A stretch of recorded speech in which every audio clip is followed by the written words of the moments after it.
I never thought I would be pushed aside, at least not in that way. That evening, the whole family gathered around the long wooden dining table. The smell of roasted meat lingered in the air, laughter spilling across the room. Laura, my son's wife, was telling a story about hunting for cheap plane tickets. The kids were chattering about sushi, bullet trains, even cosplay in Shibuya. I sat at the head of the table, glass of water in hand, listening to every fragment of conversation like a quiet guest. No one asked me a single thing. Grandpa, remember to water the cactus pots on the porch for me. Last time Mom forgot and they shriveled, Lucy said, eyes still glued to her phone. Oh, and lock the door twice before you sleep, Dad, David added casually, as if I were a full-time house sitter. I still nodded, still smiled. I suppose if you have ever been treated like a piece of furniture, present but unseen, you would understand the feeling. The feeling of an old coat hanging behind the door, only noticed when someone suddenly remembers it exists. I know you might have been through something like this. If so, subscribe to this channel. Here, I tell the things no one else bothers to hear anymore. The stories of those who were left behind and quietly stood up again. Back to that night, David said something he later wouldn't even remember blurting out. It would be a hassle to bring you along on this trip. Tickets are expensive, the flight is long, and your back hurts. You are too old for this kind of travel. I looked up. The room paused for a beat. Then they all laughed, lightly, thoughtlessly, without malice. But I heard it as clearly as the sound of ice breaking in a glass. I mean, you probably wouldn't enjoy walking all day. Tokyo is crowded, loud. Laura nodded quickly. We think you would be more comfortable at home. Safe, cozy. And then there's Billy. Remember to give him his insulin on time. That cat has gotten really fussy. I smiled, maybe because I was used to it, used to not being part of their plans, used to my name not showing up in the group messages, in family photos, or on the cards that say, "We love you, Mom and Dad." Always Mom and Dad, never Grandpa. The kids eagerly pulled out their phones to show pictures of the hotel in Shinjuku, train tickets to Kyoto, window seats on the plane. The tickets listed the whole family, 2 adults, 2 minors, premium economy. I looked closely at the images on Lucy's iPhone screen. My name wasn't there. Of course it wasn't. I had once dreamed of seeing cherry blossoms. It sounds cliché, but my wife Evelyn mentioned it in her last year. When the doctor said she couldn't fly because of her lungs, she held my hand in the hospital and said, "When I'm gone, you have to go for me, okay?" I nodded then, but I never went. Why? Because that year Lucy needed rides to school. The next, Billy was diagnosed with diabetes. Then Laura had baby Jack. Then my back started to ache. Then David needed someone to watch the house while he traveled for work. Year after year. I always stayed. That night, after washing the dishes, I stepped into the backyard. Early spring air, cold and still. The kitchen lights spilled through the window. I saw Laura laughing, David checking the luggage, Lucy posing for a mirror or selfie. I wasn't in that picture. The next morning, I woke early as usual, brewed black coffee, toasted bread, opened the door to collect the mail. In the old wooden mailbox, I found an envelope from a travel agency. No name on it, a delivery mistake, perhaps. I opened it. It was the original ticket set. Paper tickets to Tokyo, not yet checked in online. They had booked them digitally but still printed them, probably for the keepsake. 4 tickets. David, Laura, Lucy, Jack.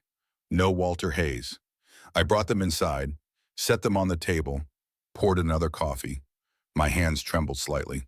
Not from anger, but because after 73 years of living decently, I realized something deeply sad. I had been loved as a grandfather, but I had not been seen as a man. I opened the drawer, took out my notebook. Inside were my bank details, $9,200 in savings, $3,000 in bonds. No debt, no one financially dependent on me. The house in my name. Healthy, still walking 2 miles every morning. I opened my laptop, looked up a non-stop flight from Boston to the place Evelyn had once dreamed of. Reykjavik, Iceland. I booked it. One way. Aisle seat near the window.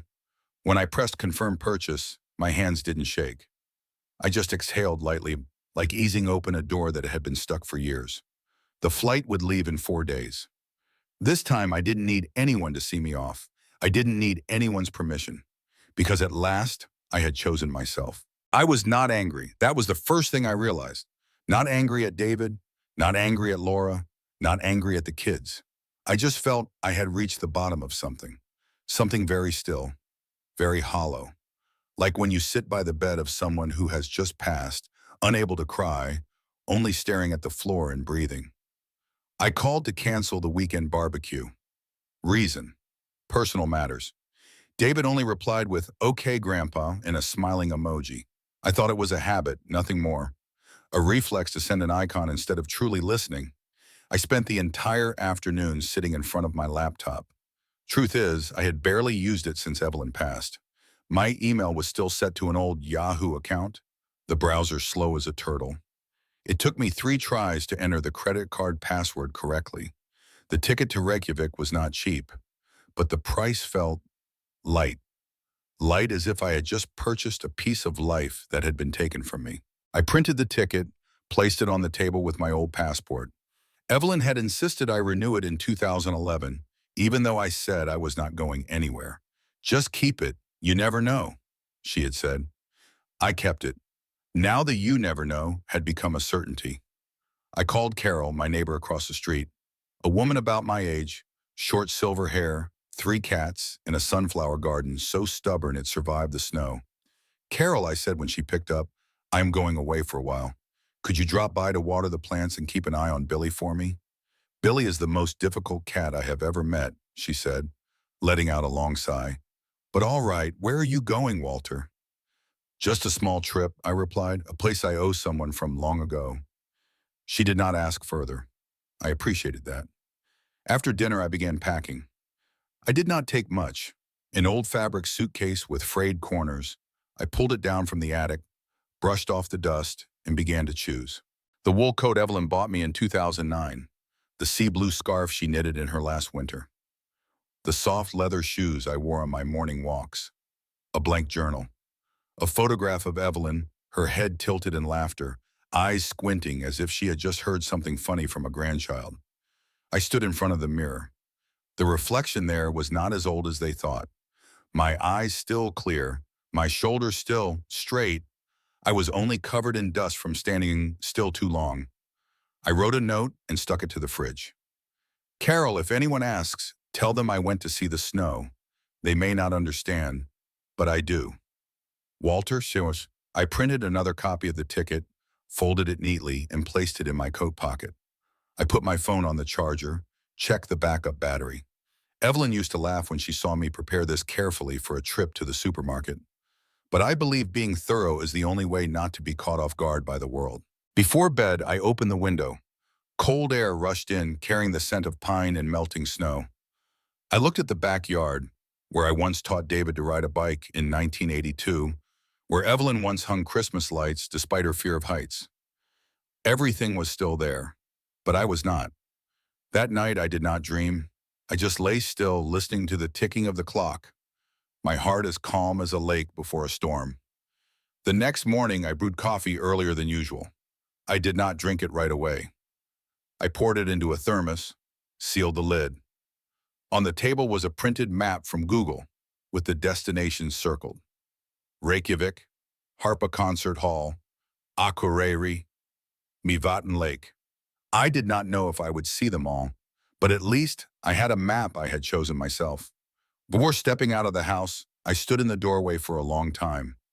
I did not want to look back, but I did, not out of regret, but because I needed to see clearly the place where I had been imprisoned by kindness, by a role, by the label of the good grandpa.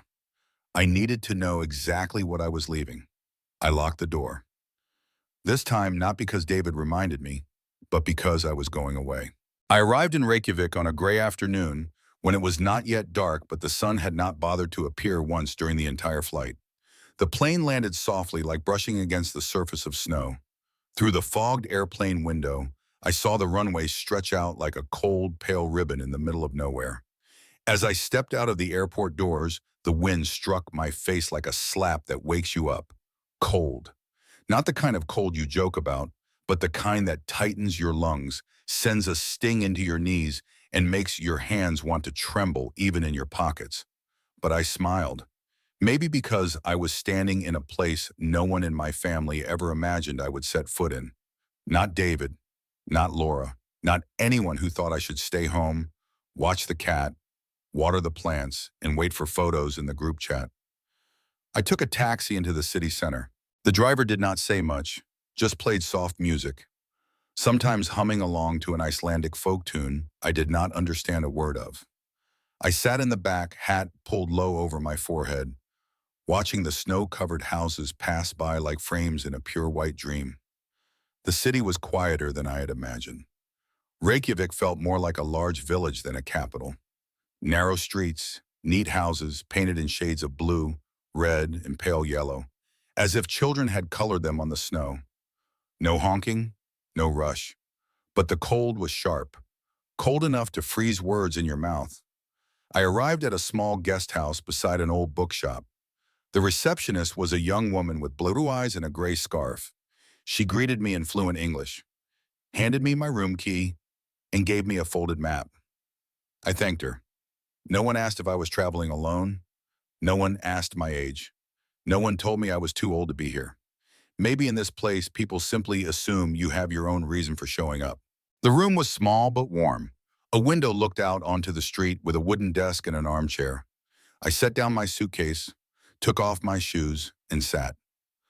Outside, snow fell lightly, each flake slow, calm, as if the world had nothing to hurry for. I dozed for a while. When I woke, it was nearly 6 in the evening. I put on my coat, wrapped my scarf, and went out to find something warm to drink.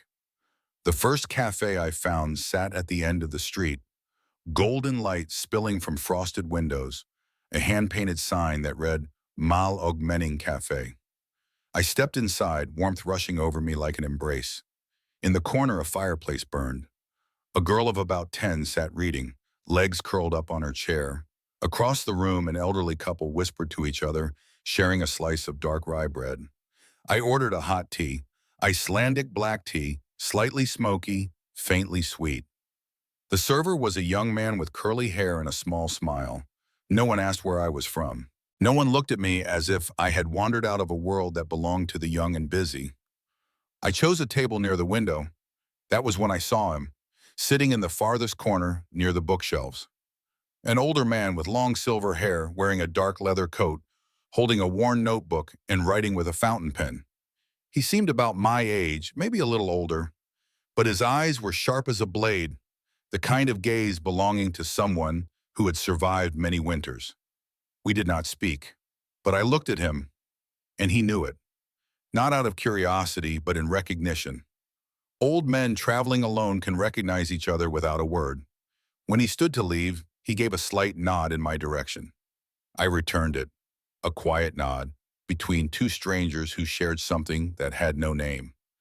I stayed for another hour. The tea grew cold. I did not order more. Outside, the snow was falling heavier now.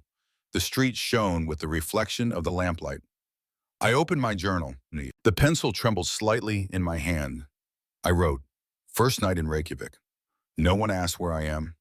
No one sends a message. No one calls. I thought I would feel lonely, but I feel calm.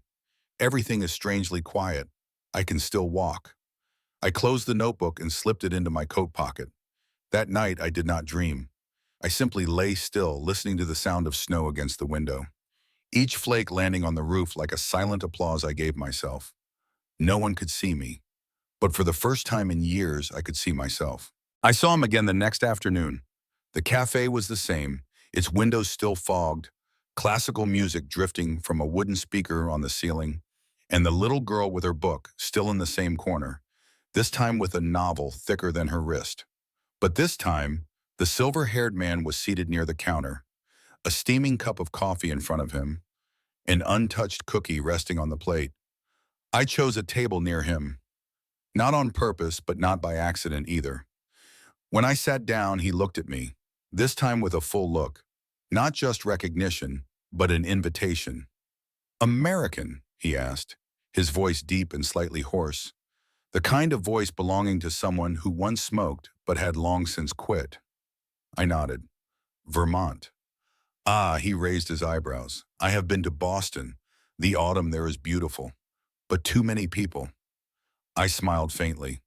Reykjavik is not bad if you like quiet. I do not actually live here, he said. I am from Akureyri, up north. But I come down here once a month to meet people, find something new, eat the terrible pastries they serve here, and write. I nodded toward the notebook in front of him. And write, he agreed, and draw, and think. I am an artist. Used to be. I was a librarian. Used to be, I said. He laughed, a sound sharp and warm, like firewood cracking in a hearth. Then he reached across the table. Magnus. Walter. Walter, he repeated. A strong name, like stone. Old stone, but strong. We sat in silence for a while. I sipped out my tea, he his coffee. No one hurried. I realized that when two old men meet without needing to prove anything, conversation flows like water over stone. Slow, steady, without sharp edges. What brought you here? Magnus asked. I frowned slightly, thinking. A promise. He did not ask more, just nodded, then looked toward the window. So you know what it means to keep a promise, even when the person is no longer alive to remind you. I looked down at my empty teacup. She always wanted to come here. Your wife. I nodded. My wife died 11 years ago, he said, his voice not breaking, but carrying the mark of it. Bone cancer. Died like a warrior. And me, I lived like a stone, staying in place, enduring, waiting to be worn down. I looked at him. But you still come here, still write, still laugh, because stone can still dream, he said, half in jest, half in truth. Magnus invited me to go with him to Akureyri the next morning. Not far, there is a bus that goes through the volcanic fields. If you have never been, I promise it is worth it. I did not hesitate. I will go. The next morning, we boarded a small red bus that followed a road sheathed in ice. The journey was nearly silent, except for the old Icelandic music playing from the driver's radio.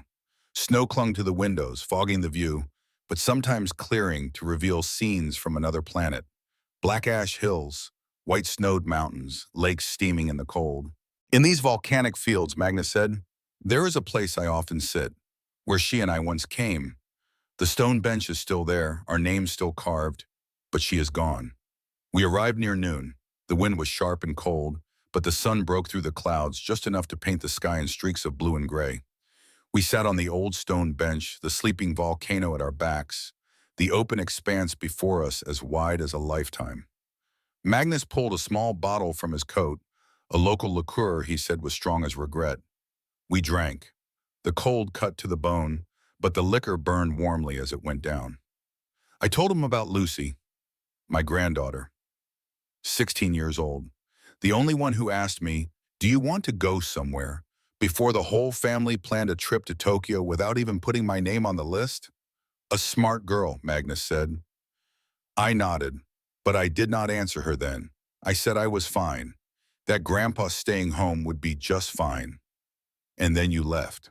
Because I realized that if you keep saying you are fine long enough, eventually people will believe you do not need anything. That night, we returned to the small wooden house Magnus rented near the forest edge. 2 wooden chairs sat out front. The air was biting, but the sky was clear. Wait, Magnus said, pointing upward. Tonight you might see what she loved most. And then it appeared. The northern lights. Green, purple, pink, like silk flames unfurling across the night sky. I tilted my head back, mouth open like a child. No photograph I had ever seen came close. The light was not just beautiful. It made you feel as though you were being forgiven by the universe itself. As if someone up there was saying, I know you stayed too long, but now that you have gone, I welcome you. Magnus said nothing. Neither did I. But inside me a sentence rose, clear as the green across the sky. I have gone, and I am still going. I received an email from Lucy on Tuesday morning in the small kitchen of the wooden house Magnus was renting. We had just finished breakfast. dark rye bread, boiled eggs, and a slice of slightly salty cheese. Magnus was sitting by the window reading a newspaper in Icelandic while I turned on my phone just to check the weather. I was not expecting any messages. Since boarding the plane, David and Laura had sent nothing, no greeting, no line asking if I was all right or if I had arrived safely. The screen lit up with a notification. From Lucy Hayes, subject. Are you really in Iceland? That was all. No introduction, no greeting, no emoji. I sat still for a moment reading the subject line again and again, short, honest, and carrying something of Evelyn's tone when she wanted to confirm what she suspected but hoped was not true. I opened the email. I saw your picture from someone's account in a travel group. They posted a clip of you sitting under the northern lights, and someone recognized you as the man who read a memoir at the Harp Fairs last week. You did not tell anyone. Are you really traveling alone? Is it because of the Tokyo trip? If I am the reason you feel hurt, I do not know what to say. But Grandpa, are you really in Iceland? Lucy, I closed the phone gently, as if afraid to break something fragile. Outside, snow had begun to fall. The first flakes of the morning are always the lightest. They do not fall to the ground, they drift. Magnus did not ask anything. He only poured more tea. I quietly went upstairs, took out an old set of writing paper and the fountain pen I had carried with me all trip. It was a gift from Evelyn on Christmas in 1993, right after I was promoted to head librarian. I still remember her saying a keeper of books should also keep his own handwriting. I began to write. Lucy, I truly am in Iceland. In the north near Akureyri, where your grandmother once wanted to go. No, not because of Tokyo, and not entirely because of you. It was because one evening, I looked around a house full of family laughter and realized I was the only one not asked, do you want to come along? I once thought being a grandfather was the destination. But then I realized, if that is all you are, then when they no longer need a grandfather, they no longer need you. Your grandmother, Evelyn, once dreamed of Iceland, but I never took her. I always said next year. And then there was no next year. Now I travel alone. But I carry her in every step. And you too, Lucy. Even when no one else asked, you were the only one who said, do you want to go somewhere? I did not answer then. This letter is a late answer. Thank you for seeing me as a person. Love. Grandpa Reykjavik, Iceland. I folded the letter, slipped it into an envelope, wrote Lucy's name on it as if writing a poem, then handed it to Magnus to send through the post. I wanted her to receive a letter she could hold, something real to keep in a drawer, not a message lost in a family group chat. That afternoon, Magnus invited me to walk around the village. We passed quiet streets, a small church with a tin-covered steeple, and down to a cracked, ice-covered lake where swans once wintered. The air smelled of damp wood and melting snow. Will you stay another week? Magnus asked, his voice light as the wind. I think I should go back soon, I said. The family must be wondering. Have they not been silent from the start? He asked again, not mocking, only holding up a mirror for me to see. I stayed quiet. This weekend there is a local book and art fair, he continued. I have a small booth, and you have stories you have not told. Stand up, speak them. People like you are rarely invited to tell them. I did not answer right away, but in my mind was an image. Evelyn sitting at the table, hands around a cup of hot tea saying, you once dreamed of reading your work to strangers. Why not try? I once dreamed. But then came the children, then work, then her illness, then the duty of being a grandfather. I folded that dream away and left it in a drawer like a sheet of unused paper. I looked up at Magnus and nodded. We went back to the house.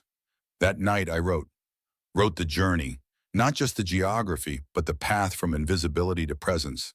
I wrote about Evelyn, about a life of loving quietly, like two old hands holding in the cold of night. I wrote about Lucy. Her short question was the hand that pulled me out of the shadows. I wrote about a solitude that did not hurt, but a solitude that lets you hear your own voice again. Before bed, I stood before the mirror, looked into my eyes, deep, old, but not dimmed. I whispered, I am not just Grandpa. I am Walter. And I still have something to tell. I had never spoken in front of an audience. Well, maybe except for the few times I read children's books to preschoolers back when I worked at the public library. And even then, they hardly listened. One boy once yawned halfway through while I was doing the voice of a gray bear. From that, I learned an important lesson. Only tell a story when the listener truly wants to hear it. The Akureyri Book Fair was not large. It took place in a small, weathered blue community hall near the main road. The smell of old pine mixed with the scent of freshly displayed books made me feel like I was stepping into someone's home that had existed for generations. Magnus had a table displaying small sculptures, all carved from stone, strange shapes like frozen fragments of memory. I, on the other hand, had only a notebook, a piece of writing I had crossed out more times than I could count, and two hands sweating despite the freezing air outside. "They will not laugh," Magnus said, handing me a cup of hot tea. "I am not afraid they will laugh," I replied. "I am afraid they will not listen." He placed a hand on my shoulder, giving it a light squeeze. "Do not tell it like an old man who was once forgotten. Tell it like a man who has just found his own voice again." I stepped onto the wooden platform. There were no lights, no microphone, just a dozen or so people sitting on wooden chairs, huddled in coats, some sipping red wine, some wearing glasses and flipping through their notebooks. I opened my notebook. I did not look at the words right away. I looked at them. Then I began to speak. "Hello, my name is Walter Hayes, 73 years old, and I once thought I had finished my part in life." A few heads lifted. Someone gave a small, dismissive smile, as if to say, "This old man is going to tell his life story?" I continued, my voice not loud but steady. "I was once a husband, once a father, a librarian, a man who drove his kids to school, fixed the plumbing, cooked dinner, and for nearly 20 years I have been just Grandpa." I paused for a moment, took a deep breath. Just Grandpa, not Walter, not a person with dreams or opinions or a passport. I was the one who kept the house, kept the cat, kept the medical appointments, kept silent so the family could have peace. The room grew quieter. I was cut out of the dinner I had cooked for 40 years. I was removed from a travel plan because they thought I was too old to take along. No one asked if I wanted to go anywhere. No one asked if I still dreamed. I looked directly at a young woman in the front row, red hair, a camera hanging from her neck. Her eyes did not blink. And then I left, alone, without permission, without a word in the group chat. I was not angry at anyone. I just stepped out of a role I had been playing for far too long. I opened the notebook and read a passage from my journal. About the night I saw the northern lights. About Evelyn, about Lucy, about sitting by the fire with a new friend and realizing I was still worth listening to. When I stopped reading, no one clapped right away. There was a moment of silence, not awkward, not polite, but the kind of silence you keep when you are chewing on something you have never tasted before. Then one person clapped, a middle-aged woman, then another, then the whole room. Not thunderous, not shouting, but genuine.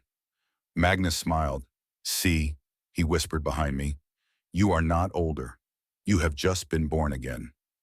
That night, we walked back to the guest house under falling snow. We did not say much, but inside I felt as bright as the sky above us, where blue and purple light still flowed like living ribbons.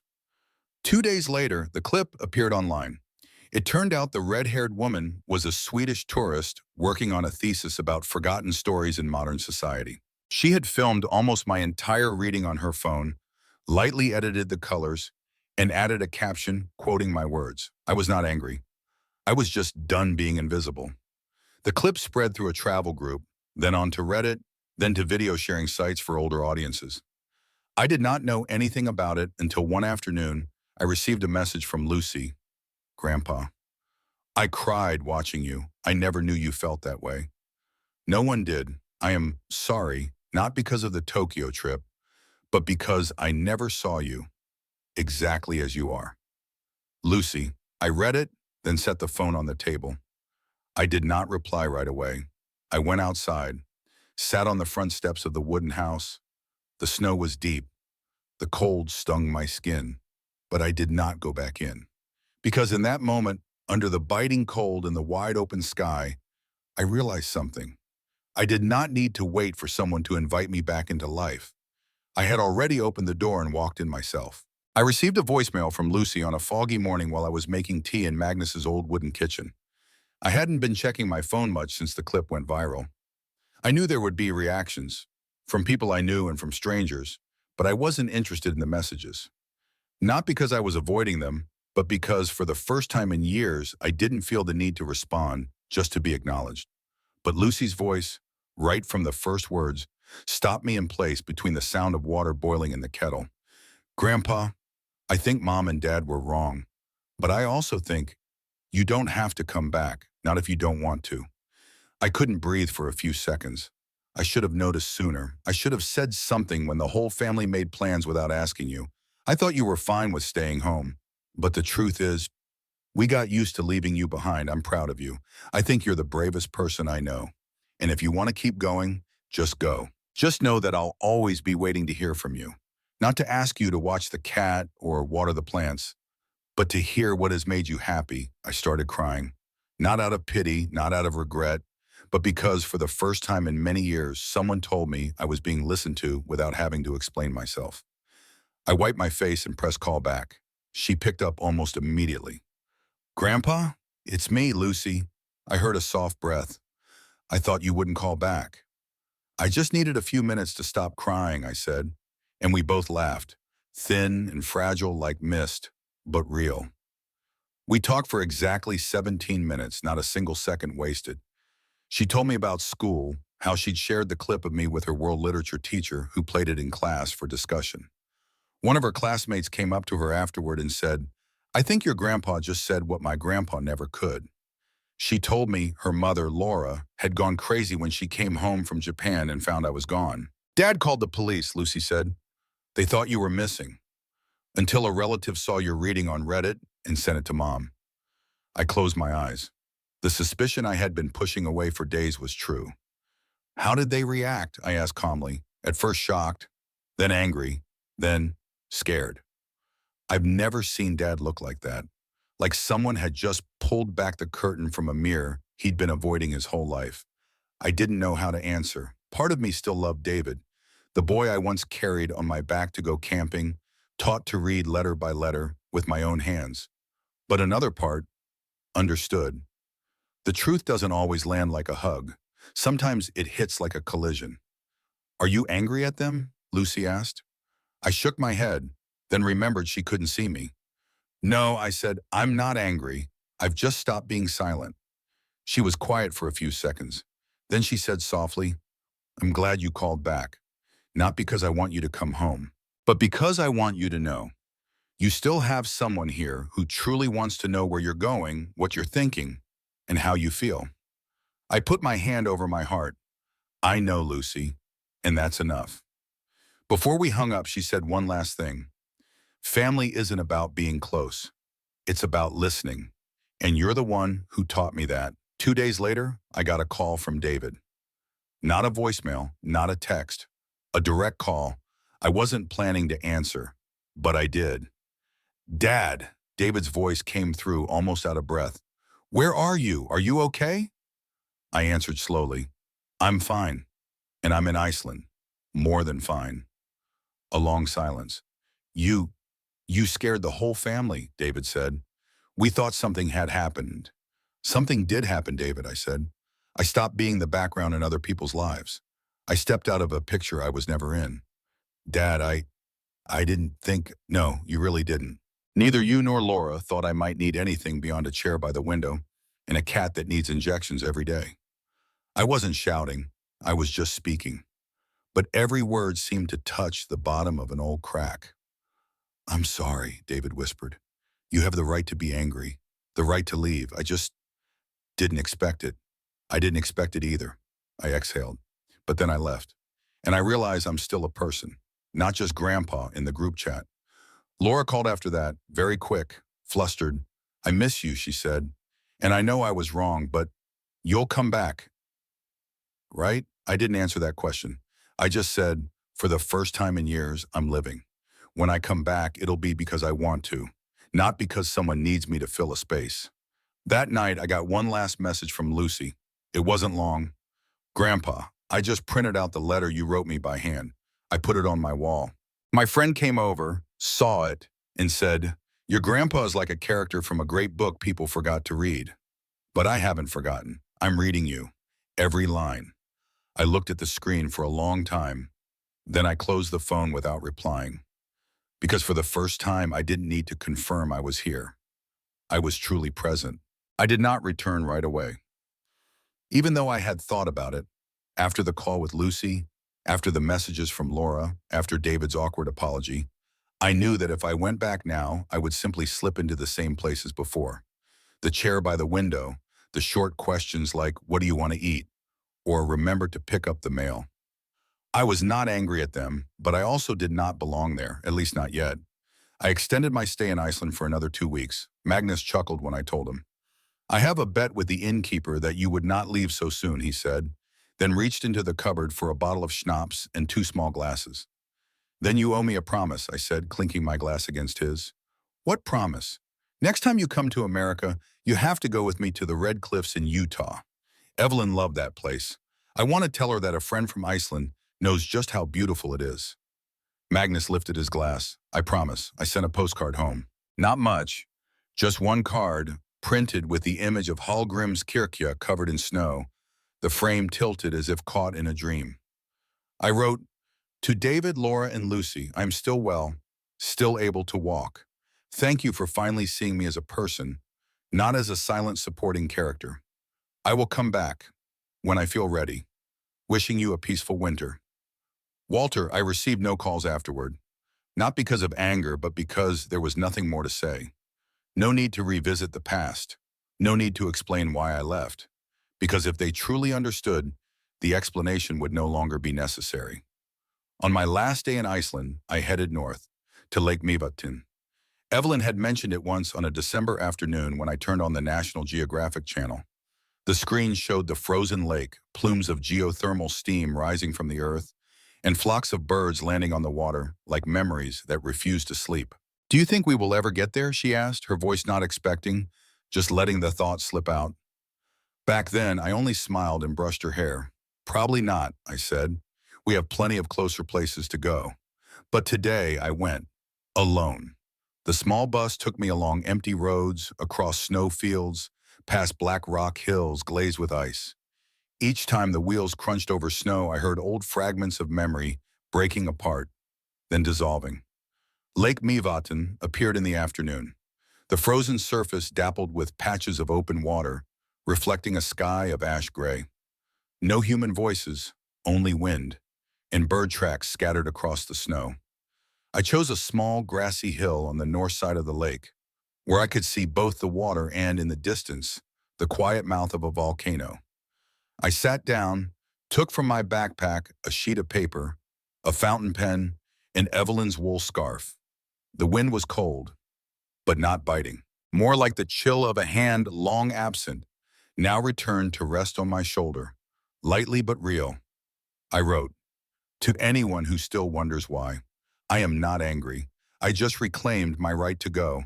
I did not leave to punish. I left to remember. To remember who I was before I was reduced to background noise, before I became the shadow of myself in family photos. I have seen snow fall on volcanic rocks. I have heard laughter from strangers who did not know I was old. I have felt the weight of silence and then the lift of being heard. That is enough for now. That is more than enough. I folded the letter, slipped it into an envelope, and wrote the recipient, Walter Hayes, future self, wherever that may be. I did not plan to send it, just to keep it, to remind myself that there was a time when I chose myself. I opened my journal. In the last line, I wrote as if speaking softly to Evelyn, to Lucy, to the man I was 40 years ago.